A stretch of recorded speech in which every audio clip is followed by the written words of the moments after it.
Quentin Tarantino was there. He was asked a question about his new movie, Once Upon a Time in Hollywood. But he wasn't asked a question really about the movie or about the story or about his legendary career in film. He was asked a question about why he isn't feminist enough, and he handles it beautifully.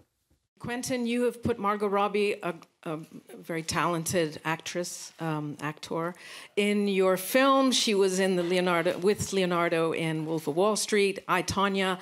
This is a person with a great deal of acting talent, and yet you haven't really given her many lines in the movie. And I wondered, I guess that was a deliberate choice on your part, and I just wanted to know why that was, that we don't hear her actually speaking very much. And Margot, I wanted you to also comment about being in the film in this part. Well, I just reject your hypotheses. Right. What a stupid question from that reporter. I mean, obviously she doesn't know anything about film. She said, hey, filmmaker, how come you didn't write the movie that I wanted you to write? How come you wrote the movie that you wanted to write? Hey, Star Wars. I thought that Boba Fett should have been the star of the movie instead of Luke Skywalker. Why didn't you do that? Oh, because I made my movie and not your movie. And if you want to make a movie, you can make your own movie.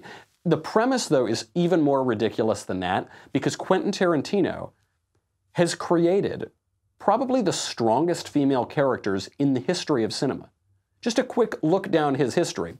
You've got Broomhilda in Django Unchained. You've got Arlene in Death Proof. You've got Jungle Julia in Death Proof. You've got Abernathy in Death Proof. You've got Kim Mathis in Death Proof. Death Proof literally ends, spoiler alert, with a group of women punching a man to death. You've got Alabama Whitman in True Romance.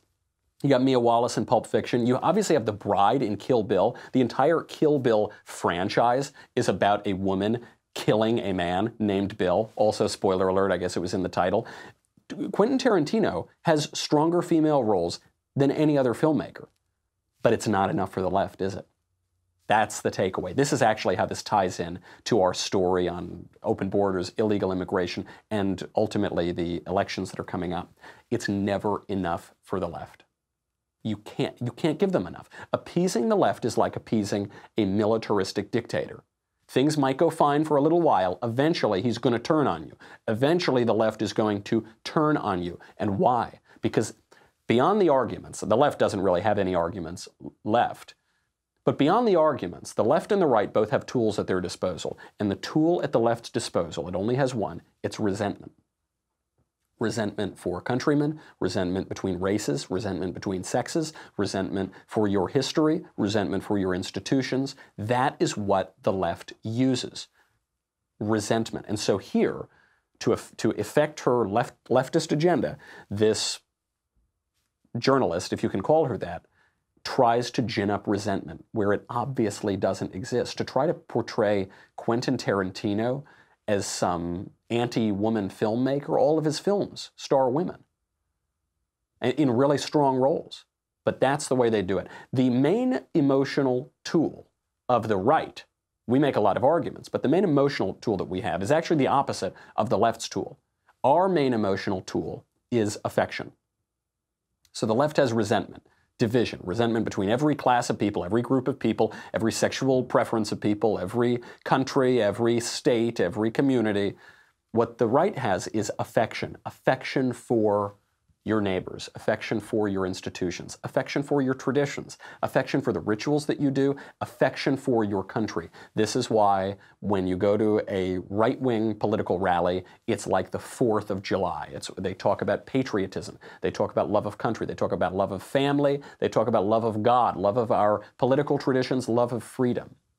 And when you go to a left-wing political rally, it's screeching and whining and complaining and vilifying and saying this person is bad and this person is the cause of all of our problems. This person is an oppressor. America's a horrible place. We should ruin our past. We should forget our past. We should pull down monuments. We should erase our history. We should bring in everybody else from everywhere in the world, and we should take on their culture because our culture is so awful and I hate everything. That's what the left says. What we have is affection, and affection is really strong. Affection is what gave us the Brexit vote. Affection is what gave us the Trump 2016 election. Affection is what can propel the right to what I think is a quiet conservative movement sweeping throughout the Western world. That's what we've got to focus on.